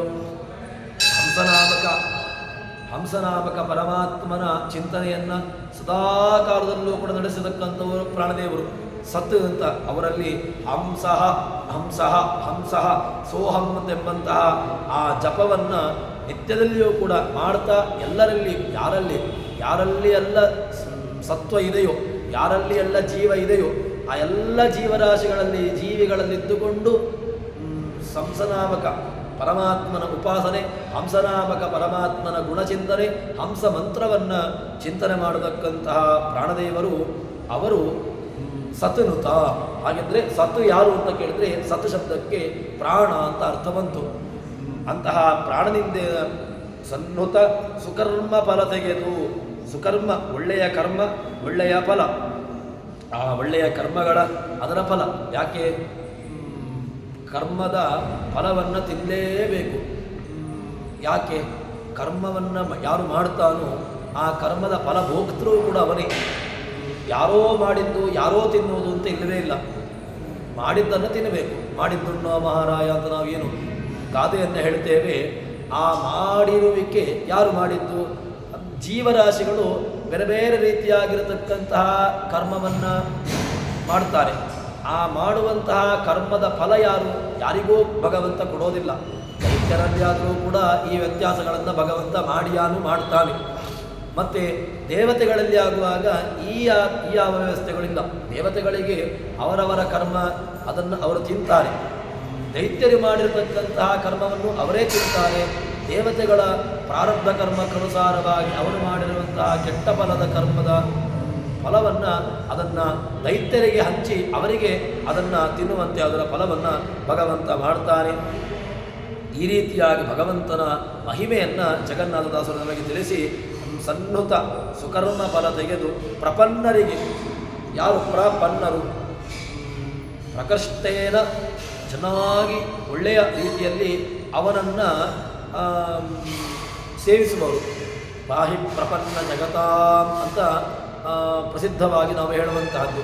ಪಾಹಿ ಪ್ರಪನ್ನ ಜಗತಾಂ, ಯಾರು ಪ್ರಪನ್ನರಿದ್ದಾರೆ ಬಿದ್ದವರು ಯಾರು? ಪ್ರಕೃಷ್ಟೇನ ಚೆನ್ನಾಗಿ ಬಿದ್ದವರು ಯಾರು? ನಾವೇ. ಚೆನ್ನಾಗಿ ಬಿದ್ದವರು ಯಾಕೆ ನಾವು ಅಂತ ಕೇಳಿದ್ರೆ, ನಾವು ಈ ಒಂದು ಅಸಾಧ್ಯವಾದಂತಹ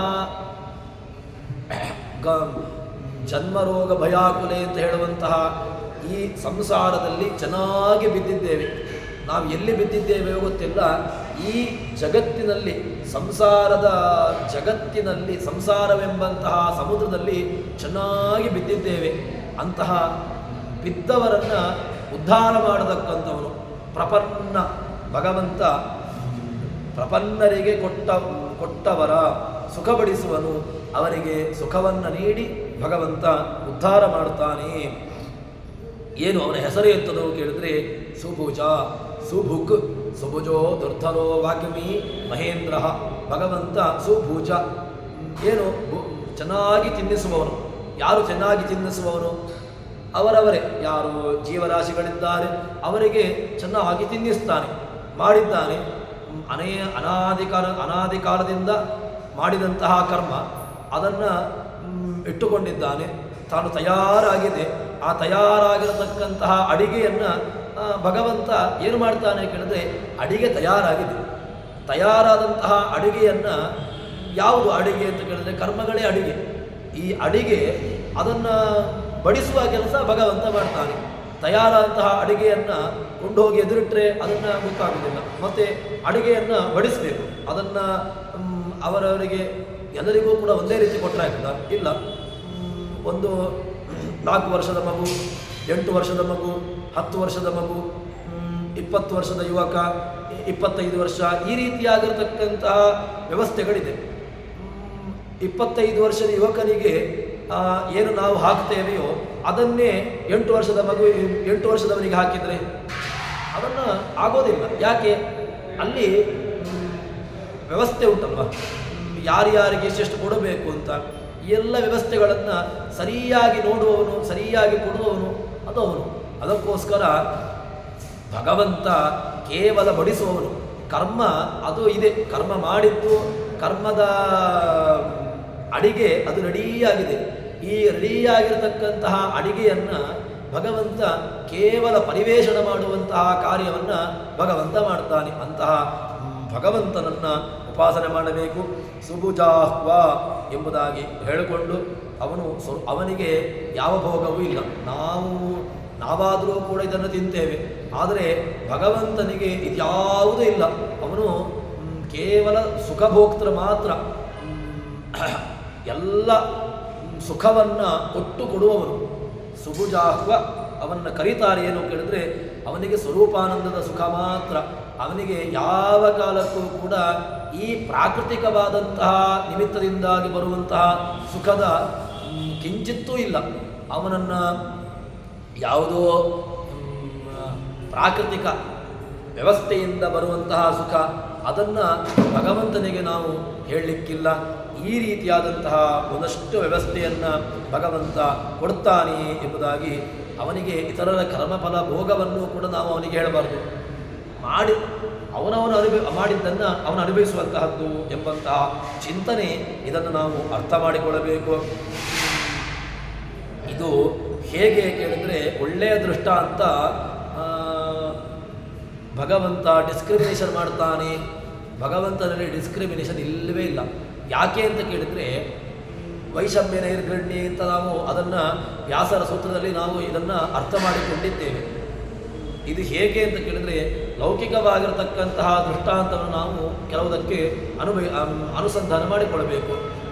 ಭ್ರಷ್ಟಾಧಿಕಾರಿಗಳು, ನಾವು ವಾರ್ತಾಪತ್ರಿಕೆಯನ್ನು ನೋಡಿದರೆ ನಮಗೆ ಅರ್ಥವಾಗ್ತದೆ. ಬೆಳಗ್ಗೆ ಎದ್ದ ತಕ್ಷಣ ಇದಿಷ್ಟು ಅಧಿಕಾರಿಗಳು ಭ್ರಷ್ಟರಾಗಿರತಕ್ಕಂತಹ ಅಧಿಕಾರಿಗಳ ಸಂಪತ್ತನ್ನು ಮುಟ್ಟುಗೋಲು ಹಾಕಿಕೊಂಡರು ಎಂಬಂತಹ ವಿಚಾರವನ್ನು ನಾವು ಕೇಳ್ತೇವೆ. ಅವರು ಭ್ರಷ್ಟರಾಗಿರತಕ್ಕಂತಹ ಅಧಿಕಾರಿಗಳ ಏನು ಸಂಪತ್ತನ್ನು ಮುಟ್ಟುಗೋಲು ಹಾಕಿಕೊಂಡು ಅದನ್ನು ಸರ್ಕಾರಕ್ಕೆ ಸೇರಿಸಿ ಬಿಡ್ತಾರೆ. ಏನಾಗ್ತದೆ ಕೇಳಿದರೆ ಅಂತಹ ಸಂಪತ್ತನ್ನು ಅದನ್ನು ಸರ್ಕಾರ ಏನು ಮಾಡಿಕೊಳ್ತದೆ ಕೇಳಿದರೆ ತನ್ನ ಬೊಕ್ಕಸಕ್ಕೆ ಹಾಕಿಕೊಂಡು ಬಿಡ್ತದೆ. ಭಗವಂತ ಏನು ಕೇಳಿದ್ರೆ ಇದು ಭಗವಂತನ ವ್ಯವಸ್ಥೆಯಲ್ಲಿಯೂ ಇದೂ ಕೂಡ ಭಗವಂತನ ವ್ಯವಸ್ಥೆ. ಲೌಕಿಕವಾಗಿರತಕ್ಕಂತಹ ಏನೆಲ್ಲ ಉಂಟೋ ಅದನ್ನು ನೀವು ಭಗವಂತನಲ್ಲಿಯೂ ಕೂಡ ಭಗವಂತನಲ್ಲಿದ್ದದನ್ನು ಎಲ್ಲ ಲೌಕಿಕವಾಗಿ ನಾವು ನೋಡುವಂತಹದ್ದು.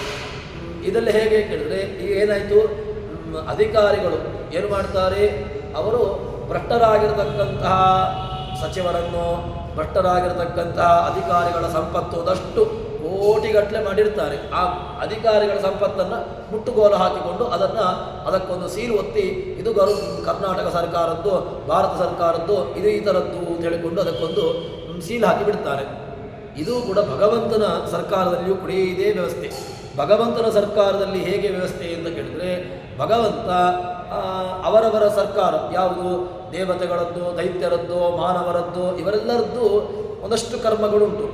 ಈ ಕರ್ಮಗಳು ಇದು ಭಗವಂತ ಏನು ಮಾಡ್ತಾನೆ ಕೇಳಿದ್ರೆ ಅದನ್ನು ಅವರವರಿಗೆ ಕೊಡುವುದನ್ನು ವ್ಯತ್ಯಾಸ ಮಾಡ್ತಾನೆ. ಕೆಲವು ಸಲ ದೈತ್ಯರ ಪ್ರಾರಬ್ಧ ಕರ್ಮದಲ್ಲಿ ಅವರದ್ದಂತೂ ಇದ್ದೇ ಇದೆ. ಮತ್ತು ದೇವತೆಗಳದ್ದು ಉಂಟಲ್ವ, ದೇವತೆಗಳು ಮಾಡಿರತಕ್ಕಂತಹ ಪಾಪ ಕರ್ಮಕ್ಕೊಂದು ವ್ಯವಸ್ಥೆ ಆಗಬೇಕಲ್ವ. ಕರ್ಮದ ಫಲ ಉಂಟು, ಫಲವನ್ನು ನಾಶ ಮಾಡೋದಿಲ್ಲ. ಫಲವನ್ನು ನಾಶ ಮಾಡುವಾಗ ಅದನ್ನು ಯಾರಿಗೆ ಕೊಡ್ತಾನೆ? ಹಾಗಿದ್ರೆ ಅದನ್ನು ಭಗವಂತ ದೈತ್ಯರಿಗೆ ಹಂಚಿಬಿಡ್ತಾನೆ. ದೈತ್ಯರಿಗೆ, ರಾಕ್ಷಸರಿಗೆ, ಪಿಶಾಚಿಗಳಿಗೆ ಅವರಿಗೆ ಹಂಚಿಬಿಟ್ಟು ಅವರಿಂದ ಆ ಕರ್ಮದ ಫಲವನ್ನು ಅನುಭವಿಸುವಂತೆ ಮಾಡ್ತಾನೆ. ಆ ಸರ್ಕಾರ ಹೇಗೆ ಆ ಅಧಿಕಾರಿಗಳ ಭ್ರಷ್ಟಾಧಿಕಾರಿಗಳ ಸಂಪತ್ತನ್ನು ಮುಟ್ಟುಗೋಲು ಹಾಕಿಕೊಂಡು ತನ್ನ ಬೊಕ್ಕಸಕ್ಕೆ ಸೇರಿಸಿಕೊಂಡಿತೋ ಅದೇ ರೀತಿಯಾಗಿ ಭಗವಂತನೂ ಕೂಡ ಏನೆಲ್ಲ ವ್ಯವಸ್ಥೆಗಳುಂಟು ಜಗತ್ತಿನಲ್ಲಿ ಅದನ್ನೆಲ್ಲವನ್ನೂ ಕೂಡ ಅವರವರಿಗೆ ಕೊಡುವಂತಹ ವ್ಯವಸ್ಥೆ. ಅದರಿಂದ ಭಗವಂತ ಕೇವಲ ಬಡಿಸುವವನು. ಭಗವಂತ ಕೇವಲ ಒಂದು ಬಡಿಸುವುದಕ್ಕಂತಹ ಕಾರ್ಯವನ್ನು ಭಗವಂತ ಮಾಡ್ತಾನೆ. ಇದನ್ನು ನಾವು ಅರ್ಥ ಮಾಡಿಕೊಳ್ಳಬೇಕು ಎಂಬುದಾಗಿ ಜಗನ್ನಾಥದಾಸರು ನಮಗೆ ಇದರಲ್ಲಿ ತೋರಿಸಿಕೊಡ್ತಾರೆ. ಪ್ರಪನ್ನರಿಗೆ ಕೊಟ್ಟು ವರ ಸುಖಪಡಿಸುವನು, ಕೊಟ್ಟವರ ಸುಖಪಡಿಸುವನು. ಅವರಿಗೆ ಸುಖವನ್ನು ದುಃಖವನ್ನು ಅದು ಅವರವರ ಪ್ರಾರಬ್ಧಕ್ಕನುಸಾರವಾಗಿ ಅದನ್ನು ಅವರು ತಿನ್ನುವಂತೆ ಭಗವಂತ ಮಾಡುತ್ತಾನೆ ಅಂತ ಹೇಳ್ತಾರೆ. ಇಲ್ಲ ಹಾಗಿದ್ರೆ ಕೆಲವು ಸಂದರ್ಭದಲ್ಲಿ ದೈತ್ಯರಿಗೂ ಕೂಡ ಹೋಗ್ತದಲ್ವ, ದೈತ್ಯರು ಕೂಡ ಅದು ಉಂಟಲ್ವ. ನಾವು ಯಾವುದೋ ಒಂದು ಉದ್ದೇಶವನ್ನು, ದೇವತೆಗಳ ಉದ್ದೇಶವನ್ನು ಇಟ್ಟುಕೊಳ್ಳದೆ ಯಾಗಾದಿಗಳನ್ನು ಮಾಡಿದಾಗ ಅದನ್ನು ದೈತ್ಯರಿಗೆ ಅದು ದೈತ್ಯರ ಪಾಲಾಗ್ತದೆ ಅಂತ ಉಂಟಲ್ವಾ ಅಂತ ಕೇಳಿದರೆ ಹೌದು, ಇದು ಕೂಡ ಭಗವಂತನ ಒಂದಷ್ಟು ನಾವು ಮಾಡುವಂತಹ ಕರ್ಮಗಳಲ್ಲಿ ಅದರಲ್ಲಿ ಭಗವತ್ ಚಿಂತನೆ ರಹಿತವಾದಂತಹ ಭಗವತ್ ಪಾರಮ್ಯ ರಹಿತವಾದಂತಹ ಎಲ್ಲ ಚಿಂತನೆಗಳು ಇಲ್ಲ ಅಂತ ಆದರೆ ಅದು ಯಾರದ್ದು ಕೇಳಿದ್ರೆ ಅದು ದೈತ್ಯರದ್ದೇ, ನೇರವಾಗಿ ಅದು ದೈತ್ಯರಿಗೆ ಹೋಗುವಂತಹದ್ದು. ಇಂದ್ರಾಯ ಸ್ವಾಹ ಇಂದ್ರನಾಮಕ ದೈತ್ಯ ಇದನ್ನವಮ, ಅಗ್ನಯೇ ಸ್ವಾಹ ಅಗ್ನಿನಾಮಕ ದೈತ್ಯ ಇದನ್ನವಮ ಅಂತಲೇ ಅದನ್ನು ಕೊಡಬೇಕಾಗ್ತದೆ. ಅದಕ್ಕೆ ಪ್ರಮಾಣ ಏನು ಕೇಳಿದ್ರೆ ಮಾಣಿಕವ ಕೊಂಡು ಅಂಗಡಿಯೊಳ ಜೀಮಾನ ಕೊಟ್ಟಾ ಪುರುಷನ ಸಮಾಧಾನ ಮಾಡುವುದರದೆ ದೈತ್ಯರದ ಚಿತ್ತದಲ್ಲಿ ಮಾಳುಪ್ಪ ದಾನ ಯಜ್ಞಾದಿಗಳ ಫಲ ಪವಮಾನ ಪಿತ ಅಪಹರಿಸಿ ಅಸಮೀಚೀನ ಸುಖಗಳ ಕೊಟ್ಟು ಅಸುರರ ಮತ್ತರನ ಮಾಳುಪ್ಪ. ಭಗವಂತ ಏನು ಮಾಡ್ತಾನೆ ಕೇಳಿದ್ರೆ ಅವನಿಂದ ಒಂದಷ್ಟು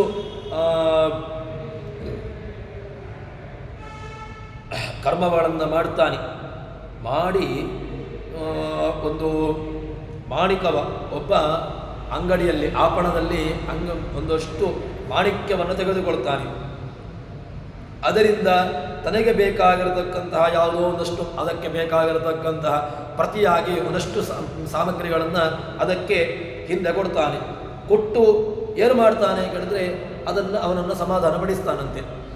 ಯಾಣಿಕವ ಕೊಂಡು ಅಂಗಡಿಯೊಳ ಅಜೀವಾನ ಕೊಟ್ಟ ಪುರುಷನ ಯಾವುದೋ ಒಂದಷ್ಟು ಸಣ್ಣ ಪ್ರಮಾಣದ ತಗೊಂಡದ್ದು ದೊಡ್ಡ ಮೌಲ್ಯದ ಏನೋ ಮಾಣಿಕ್ಯವನ್ನು ಅದಕ್ಕೆ ಹಿಂದೆ ಕೊಡುವುದೇನು ಕೇಳಿದ್ರೆ ಯಾವುದೋ ಒಂದು ಸಣ್ಣದಾಗಿರತಕ್ಕಂತಹ ಪ್ರಮಾಣದ ಯಾವುದೋ ಒಂದಷ್ಟು ಇದನ್ನು ತಗೊಂಡದ್ದು ಬಂಗಾರ, ಅದಕ್ಕೆ ಹಿಂದೆ ಯಾವುದೋ ಒಂದು ಅದಕ್ಕಿಂತ ಏನೂ ಮೌಲ್ಯ ಬರದೇ ಇರತಕ್ಕಂತಹ ಸಣ್ಣ ಪ್ರಮಾಣದ ಒಂದಷ್ಟು ದ್ರವ್ಯಗಳನ್ನು ಅದನ್ನು ಕೊಟ್ಟ ಹಾಗೆ ಹೇಗಾಗಿದೆ, ಏನೂ ಕೂಡ ಪ್ರಯೋಜನ ಇಲ್ಲ. ಅದೇ ರೀತಿಯಾಗಿ ಅಂಗಡಿಯಲ್ಲಿ ಆಪಣದಲ್ಲಿ ತಗೊಂಡುಕೊಂಡಿರತಕ್ಕಂತಹ ಮಾಣಿಕ್ಯ ಅದು ತುಂಬ ಏನೋ ಮೌಲ್ಯಭರಿತವಾಗಿರತಕ್ಕಂತಹದ್ದು. ಅಂತಹ ಮೌಲ್ಯಭರಿತವಾಗಿರತಕ್ಕಂತಹ ಪದಾರ್ಥಗಳನ್ನು ತೆಗೆದುಕೊಂಡು ಅದರ ಪ್ರತಿಯಾಗಿ ಹಿಂದೆ ಕೊಡುವುದು ಏನು ಕೇಳಿದ್ರೆ ಯಾವುದೋ ಒಂದು ಸಣ್ಣ ಪ್ರಮಾಣದ ವ್ಯವಸ್ಥೆಯನ್ನು ಹಿಂದೆ ಕೊಡ್ತಾನೆ. ಅದೇ ರೀತಿಯಾಗಿ ಸಮಾಧಾನ, ಇದು ಕೇವಲ ಸಮಾಧಾನ, ನಾಮಕೆ ವಾಸ್ತೆ ಮಾತ್ರ, ವಾಸ್ತವಿಕವಾಗಿ ಅದು ಪ್ರಯೋಜನಕ್ಕೆ ಬರೋದಿಲ್ಲ, ಅದು ಸಮಾನ ತುಲ್ಯ ಅಂತ ಅನಿಸಿಕೊಳ್ಳೋದಿಲ್ಲ. ಹಾಗೆಂದರೆ ಏನಾಗಬೇಕು ಕೇಳಿದ್ರೆ ದೈತ್ಯರು ಕೂಡ ಕೊಟ್ಟು ಆ ಪುರುಷನ ಸಮಾಧಾನ ಮಾಡುವುದರದಿ ದೈತ್ಯರು ನಿತ್ಯದಲ್ಲಿ ದೈತ್ಯರು ಮಾಡುವಂತಹ ಕರ್ಮಗಳು ಅದನ್ನು ದಾನವೋ ಯಜ್ಞವೋ ಯಾಗವನ್ನು ದೈತ್ಯರು ಮಾಡಿದ್ದಾರೆ, ತಪಸ್ಸನ್ನು ಮಾಡಿದ್ದಾರೆ. ವಾಸ್ತವಿಕವಾಗಿ ಯಜ್ಞದಾನ ತಪಕರ್ತ ನತ್ಯಾಜ್ಯಂ ಕಾರ್ಯಮೇವ ತತ್ ಅಂತ ಕೃಷ್ಣ ಭಗವದ್ಗೀತೆಯಲ್ಲಿ ಹೇಳಿದ್ದಾನಲ್ವ. ಯಜ್ಞ ದಾನ ತಪಸ್ಸನ್ನು ಬಿಡಲೇಬಾರ್ದು, ನತ್ಯಾಜ್ಯಂ ಕಾರ್ಯಮೇವ ತತ್ ಅದನ್ನು ಮಾಡಲೇಬೇಕು ಅಂತ ಹೇಳಿಕೊಂಡು ಹೇಳಿದ್ದಾನಲ್ವ. ಹಾಗಿದ್ರೆ ಎಲ್ಲದನ್ನೂ ಕೂಡ ದೈತ್ಯರು ಮಾಡಿದ್ದಿದೆ. ದೈತ್ಯರು ಕೂಡ ಸಾವಿರಾರು ಪಂಚವರ್ಷ ಸಹಸ್ರಾಣಿ ಬಾಹುಪ್ರಹರಣೋ ವಿಭು ಅಂತ ಹೇಳಿಕೊಂಡು ನಾವು ಬೇರೆ ಬೇರೆ ಪ್ರಮಾಣಗಳನ್ನು ನೋಡ್ತೇವೆ. ಅದಕ್ಕೂ ಕೂಡ ಬೇರೆ ಬೇರೆ ದೈತ್ಯರು ಕೂಡ ದುರ್ಯೋಧನಾದಿಗಳು ಮಾಡಲಿಲ್ವ ತಪಸ್ಸನ್ನು, ಅಥವಾ ರಾವಣ ಕುಂಭಕರ್ಣಾದಿಗಳು ಮಾಡಲಿಲ್ವ ತಪಸ್ಸನ್ನು, ಮಾಡಿದ್ದಾರಲ್ವ. ಅವರು ಮಾಡಿದ್ದ ಹಾಗಿದ್ರೆ ತಪಸ್ಸನ್ನು ಮಾಡಿದ್ರಂದಾಗಿಯೂ ಕೂಡ ಅವರು ಅಂಧನ್ ತಪಸ್ಸಿಗೆ ಹೋದರು, ಅವರು ಕೂಡ ಅಸುರೀ ಲೋಕವನ್ನು ಅಂಧನ್ ತಪಸ್ಸನ್ನು ಹೊಂದಿದ್ರು ಅಂತ ಹೇಳಿದ್ರೆ ಹಾಗಿದ್ರೆ ಒಳ್ಳೆಯದು ಮಾಡಿದ್ರೂ ಕೂಡ ವ್ಯರ್ಥ ಅಲ್ವಾ ಅಂತ ಹೇಳಿದ್ರೆ ಅದು ಹಾಗಲ್ಲ.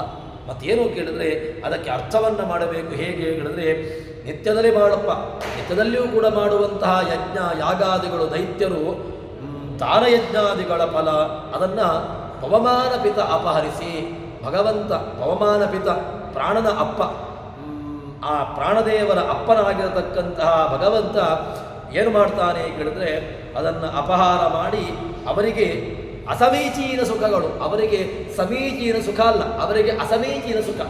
ಸಮೀಚೀನ ಸುಖ ಯಾರಿಗೆ ಕೇಳಿದ್ರೆ ಅದು ದೇವತೆಗಳಿಗೆ ಮಾತ್ರ. ಆ ಸಮೀಚೀನ ಸುಖವನ್ನು ಅವರಿಗೆ ನೀಡಿ ಅಸಮೀಚೀನ ಸುಖ, ಸಮೀಚೀನ ಭಿನ್ನವಾಗಿರತಕ್ಕಂತಹ ಸುಖವನ್ನು ದೈತ್ಯರಿಗೆ ಕೊಡ್ತಾನೆ. ಕೊಟ್ಟು ಅಸುರರ ಮತ್ತಮನ ಮಾಡಪ್ಪ, ಅವರನ್ನು ಮತ್ತಷ್ಟು ಮತ್ತರನ್ನಾಗಿ ಗುಣಮತ್ತರನ್ನಾಗಿ ಮದಭರಿತರನ್ನಾಗಿ ಮಾಡ್ತಾನೆ. ಹಾಗಿದ್ರೆ ಭಗವಂತ ಎಲ್ಲ ಇದನ್ನೇ ನಾವು ಹಿಂದೆ ಹೇಳಿದ್ದು ಏನು ಅಂತ ಕೇಳಿದ್ರೆ ಫಲವ್ಯತ್ಯಾಸವನ್ನೇ ಮಾಡಿ ಎಲ್ಲ ಫಲವ್ಯತ್ಯಾಸವನ್ನೇ ಮಾಡಿ ಎಂಬುದಕ್ಕೆ ಎಲ್ಲ ಅನುಸಂಧಾನಗಳು ಅವಶ್ಯಕ. ಇದು ಇಲ್ಲದಿದ್ದರೆ ನಮಗೆ ಇದೆಲ್ಲ ಗೊತ್ತಾಗಬೇಕು. ಹೇಗೆ ಕೇಳಿದರೆ ನಾವು ಕೇವಲ ಯಾವುದೋ ಒಂದು ಗ್ರಂಥದ ಅಧ್ಯಯನದಿಂದಾಗಿ ಯಾವುದೋ ಒಂದು ಆ ಮಾತಿನನ್ನು ಅನುಸರಿಸಿ ನೋಡಿದಾಗ ನಮಗೆ ಇದು ಅರ್ಥ ಆಗೋದಿಲ್ಲ. ರಾಮಾಯಣದಲ್ಲಿಯೋ ಮಹಾಭಾರತದಲ್ಲಿಯೋ ಭಗವಂತ ರಾಮನಾಗಿ ಕೃಷ್ಣನಾಗಿ ಅವತಾರವನ್ನು ಮಾಡಿ ಕೆಲವು ಸಂದರ್ಭದಲ್ಲಿ ಮನುಷ್ಯ ವಿರುದ್ಧವಾಗಿರತಕ್ಕಂಥ ಧರ್ಮವನ್ನು ತೋರಿಸಿದ್ದಿದೆ. ಯಾಕೆ ಅಂತ ಕೇಳಿದರೆ ಅಲ್ಲಿ ಒಳಗಿನ ಆಂತರ್ಯವನ್ನು ನಾವು ಅರ್ಥೈಸಿಕೊಳ್ಳಬೇಕು. ಒಳಗಿನ ಆಂತರ್ಯ ಹೇಗೆ ಗೊತ್ತಾಗೋದು ಕೇಳಿದ್ರೆ ಅದನ್ನು ಈ ರೀತಿಯಾಗಿರ್ತಕ್ಕಂತಹ ಸ್ಪಷ್ಟವಾಗಿರತಕ್ಕಂತಹ ಮಾತುಗಳನ್ನು ನಾವು ಇಟ್ಟುಕೊಂಡು ಅದನ್ನು ಅರ್ಥ ಮಾಡಿಕೊಳ್ಳಬೇಕು. ಯಾವುದೋ ಒಂದಷ್ಟು ಮಾತುಗಳನ್ನು ಯಾವುದೋ ಒಂದಷ್ಟು ಗ್ರಂಥಗಳನ್ನು ಪ್ರಯೋಜನಕ್ಕೆ ಬಾರದೇ ಇರತಕ್ಕಂತಹ ವಿಚಾರಗಳನ್ನು ನೋಡಿಕೊಂಡು ಅದನ್ನು ನಾವು ಇಟ್ಟುಕೊಂಡು ಒಂದು ಯಾವುದೋ ವಾಕ್ಯಕ್ಕೆ ಅರ್ಥವನ್ನು ಮಾಡಿದೆವು ಅಂತ ಹೇಳಿದರೆ ಆ ಅರ್ಥ ಅದು ಸಮೀಚೀನ ಅರ್ಥ ಆಗಲಿಕ್ಕೆ ಸಾಧ್ಯ ಇಲ್ಲ, ಅಸಮೀಚೀನವಾಗಿರತಕ್ಕಂತಹದ್ದಾಗ್ತದೆ. ಅದಕ್ಕೋಸ್ಕರ ಅರ್ಥವನ್ನು ಮಾಡುವಂತಹದ್ದು ತುಂಬ ಜಾಗೃತೆಯಾಗಿ. ಯಾಕೆ ಅಂತ ಕೇಳಿದ್ರೆ ಇಲ್ಲದಿದ್ದರೆ ಈ ಎಲ್ಲ ಚಿಂತನೆಗಳು ನಮಗೆ ಅರ್ಥವೇ ಆಗಲಿಕ್ಕೆ ಸಾಧ್ಯ ಇಲ್ಲ. ಇಲ್ಲ ಭಗವಂತ ಕರ್ಮವನ್ನು ಮಾಡಿದಂತಹ ದೈತ್ಯರಿಗೂ ಕೂಡ ಒಳ್ಳೆಯ ಫಲವನ್ನು ಕೊಡಬೇಕಲ್ವ? ಯಾಕೆ ಅವರು ಮಾಡಿದಂತಹ ಒಳ್ಳೆಯ ಕರ್ಮಗಳು ಇದೆಯಲ್ವ? ಅಸುರರು ಕೂಡ ರಾವಣನು ಕೂಡ ಚತುರ್ವೇದಗಳನ್ನು ಅಧ್ಯಯನ ಮಾಡಿದ್ದಾನೆ, ಕುಂಭಕರ್ಣಾದಿಗಳು ಕೂಡ ಅಧ್ಯಯನ ಮಾಡಿದ್ದಾರೆ, ದುರ್ಯೋಧನ ದುಶ್ಯಾಸನಾದಿಗಳು ತಪಸ್ಸನ್ನು ಮಾಡಿದ್ದಾರೆ. ತಪಸ್ಸನ್ನು ಮಾಡಿದ್ದಕ್ಕೆ ತಪಸ್ಸಿಗೆ ಸರಿಯಾಗಿರತಕ್ಕಂಥ ಫಲವನ್ನು ಕೊಡಬೇಕು ಭಗವಂತ. ಅವರಿಗೂ ಕೂಡ ಮೋಕ್ಷಾದಿಗಳನ್ನೇ ಕೊಡಬೇಕಿತ್ತು. ಯಾಕೆ ಅವರಿಗೆ ಮೋಕ್ಷ ಆಗಿಲ್ಲ ಕೇಳಿದ್ರೆ ಈ ಹಿನ್ನೆಲೆ, ಅವರ ಹಿನ್ನೆಲೆ ಏನು, ಭಗವಂತ ಏನು ಮಾಡಿದ ಕೇಳಿದ್ರೆ ಅವರ ಒಳ್ಳೆಯದ್ದಾಗಿರತಕ್ಕಂತಹದ್ದನ್ನು ಅದರಿಂದ ಅಪಹಾರ ಮಾಡಿದ, ಅದನ್ನು ಅಪಹಾರ ಮಾಡಿ ಅದನ್ನು ಒಳ್ಳೆಯದಾಗಿರ್ತಕ್ಕಂತಹ ದೇವತೆಗಳಿಗೆ ಕೊಟ್ಟು ಅವರನ್ನು ಉದ್ಧಾರ ಮಾಡಿದ ಅಂತ ಹೇಳ್ತಾರೆ. ಅದಕ್ಕೋಸ್ಕರ ಈ ಚಿಂತನೆಯನ್ನು ನಾವು ಅರ್ಥ ಮಾಡಿಕೊಳ್ಳಬೇಕು. ಇಲ್ಲಿ ಮೊದಲಿಗೆ ನಾವು ನೋಡಬೇಕಾದ್ದು ಮಾತು ಏನು ಕೇಳಿದ್ರೆ ಮಾಣಿಕವ ಕೊಂಡು ಅಂಗಡಿಯೊಳು ಅಜಿಮಾನ ಕೊಟ್ಟಂತೆ ಎಂದು ಒಂದು ಶಬ್ದವನ್ನು ಹಾಕಿದ್ದಾರೆ. ಪದ್ಮರಾಗಸ್ಯ ತಂಡುಲ ಮುಷ್ಟಿಹಿ ಆಚಾರ್ಯರ ಮಾತಿದು. ಅಂಗಡಿಗೆ ಹೋಗಿ ಪದ್ಮರಾಗ ಮಣಿಯನ್ನು ತೆಗೆದುಕೊಂಡ. ಪದ್ಮರಾಗ ಮಣಿಗೆ ಪ್ರತಿಯಾಗಿ ಕೊಟ್ಟದ್ದು ಏನು ಕೇಳಿದ್ರೆ ಒಂದು ತಂಡುಲ ಮುಷ್ಟಿ, ಒಂದು ದೊಡ್ಡ ಎರಡೂ ಕೈ ಬೊಗಸೆ ತುಂಬ ತಂಡುಲ ಮುಷ್ಟಿಯನ್ನು ಕೊಟ್ಟ, ಮುಷ್ಟಿ ತಂಡುಲವನ್ನು ಕೊಟ್ಟ. ಸಮಾನ ಆಯಿತಾ ಕೇಳಿದ್ರೆ ಅದೇ ಸಮಾನ ಆಗಲಿಕ್ಕೆ ಸಾಧ್ಯ ಇಲ್ಲ. ಮತ್ತು ಕೇವಲ ಸಮಾಧಾನ ಅಷ್ಟೇ. ವಾಸ್ತವಿಕವಾಗಿ ಅದನ್ನೇ ಇಲ್ಲಿ ಹೇಳಿದ್ದು ಮಾಣಿಕವ ಕೊಂಡು ತಗೊಂಡದ್ದು ಮಾಣಿಕ್ಯ ಕೊಟ್ಟದ್ದು ಏನು ಕೇಳಿದರೆ ಸಮಾಧಾನಕ್ಕೋಸ್ಕರ ಯಾವುದೋ ಒಂದು ಪದಾರ್ಥವನ್ನು ಕೊಟ್ಟ. ಆ ರೀತಿಯಾಗಿ ಆಗಬಾರದು.